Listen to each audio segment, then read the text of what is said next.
Hi, everyone. MPP Jeremy Roberts here, and I'm delighted to be joined today by Dr. Peter Juni, who is an epidemiologist at St. Michael's Hospital in Toronto and a professor at the School of Medicine at the University of Toronto, along with being the scientific director for Ontario's COVID-19 Science Advisory Table. Dr. Juni, thank you so much for joining us today. Thanks for having me. So on this week's installment of our COVID facts videos, we want to take a look at some of the jurisdictional comparisons that are discussed quite a lot on social media these days and in the news as well, and get a sense from you who's been looking at this actively, what some different countries and states are doing, and compare that a little bit to what we're doing here in Ontario. And so the first question I'd like to ask you is about Sweden. Early in the pandemic, a lot of constituents asked us why we weren't following the approach of Sweden and having perhaps more lax public health measures. I wondered if you could touch on, has this approach worked for Sweden? Oh, it hasn't worked at all for Sweden.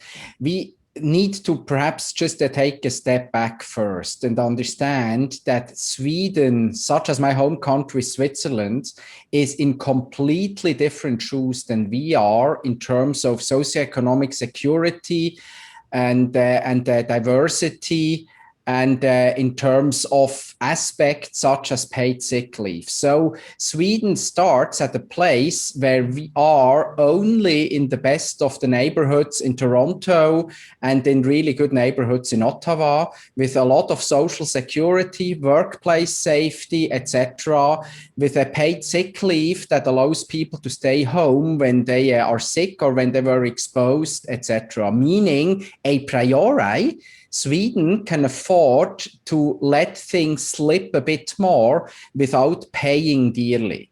Even though this is the case, the approach Sweden took initially did not work out at all. They had considerably more deaths than we have, considerably more hospitalizations, considerably more ICU admissions. And that's really just directly related to the initially very or sort of liberal approach that they chose. Be aware of, even so that they actually were, suggesting they're less strict than, for instance, the neighboring countries, Denmark or Norway, they still had quite a few measures in place. What happened basically is that they had up to now a cumulative number of deaths that, if we basically just were translating it, would translate this to Ontario, would be about 3 times higher than the death rates that we currently have here, especially taking into account, that we actually are struggling a lot here, or have struggled a lot with long-term care homes. So taken together, Sweden is not a good example. It really hasn't worked out well there. And as a matter of fact, when you look at the restrictions that Sweden has now, these restrictions are relatively strong, and they continue to struggle to the current day. For sure. So not really a model that we should have followed from the start. So glad to have that clarity. More recently, a lot of people seem to be talking about Florida and Texas and looking down south to the US in terms of some of these comparisons between Ontario and some of the states. And a lot of people are asking why we haven't followed the approach of Florida and Texas in loosening some of their public health measures more recently. Is it a fair comparison to look at those jurisdictions, and what would be your comment on sort of these loosenings that are happening in Florida and Texas? Oh, it's not at all a fair comparison. Be aware of, again, that Florida, first of all, is now in a situation that we are not yet in. They have much better weather and they really can send people outside, so that will help to a certain extent. What helps more, and that's actually very tragic, is that based on what we know regarding the number of cases that they documented and the number of undocumented cases that they likely had, that roughly 40% of people in Florida actually got infected with SARS-CoV-2, the virus that causes COVID-19.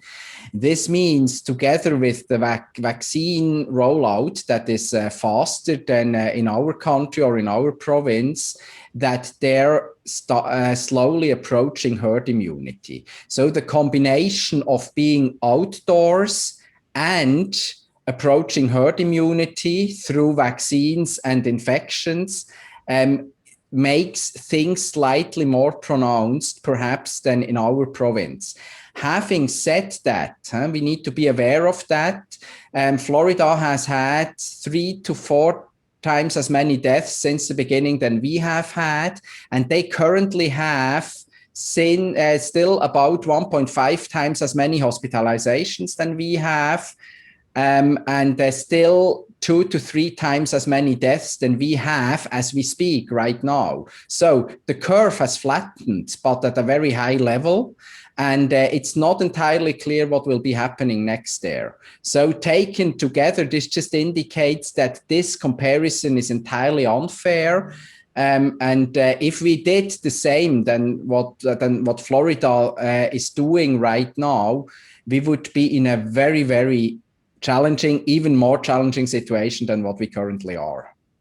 For sure. And to sort of build on that, we are hearing from a lot of folks this week. Obviously, we've had to reintroduce the stay-at-home order here in Ontario. And we are having some constituents reaching out and say, why aren't you guys in Ontario loosening restrictions like some of those other jurisdictions?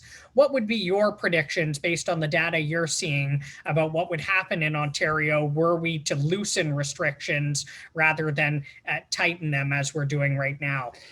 We need to be aware of what's happening right now. Right now, the cases are doubling, cases per day are doubling roughly every 10 days.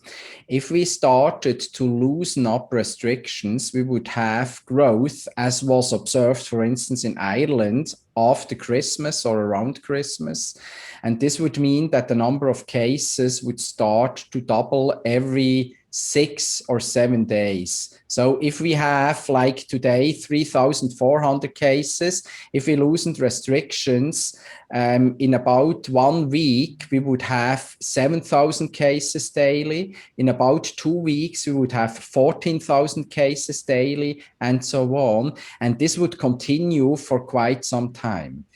What this would mean is that we can't really tell right now because of the new variant, so it has gotten more challenging, but roughly within 8 to 12 weeks, we would have about 300,000 hospital admissions, probably about 75,000 admissions to the ICU, and probably about 50,000 deaths within roughly 3 months.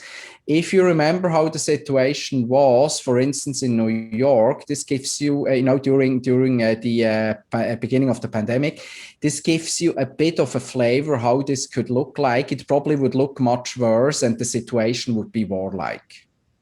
For sure, and those are some pretty frightening figures to contemplate. So you see, the problem there is what people need to understand, that exponential growth doesn't just stop. It only stops. This is like a wildfire when there is no susceptible people anymore. Before that, it accelerates for a very long time. So if you basically don't do the right thing, then it always will overwhelm the healthcare system, and it always will result in tragedies. So with exponential growth, and that's very challenging to understand for people and for politicians as well, you never have the chance of just saying, oh, it will then probably just, pass and we will be okay. That's not happening. The challenge we're in here is that none of us started, especially the adults, with natural immunity,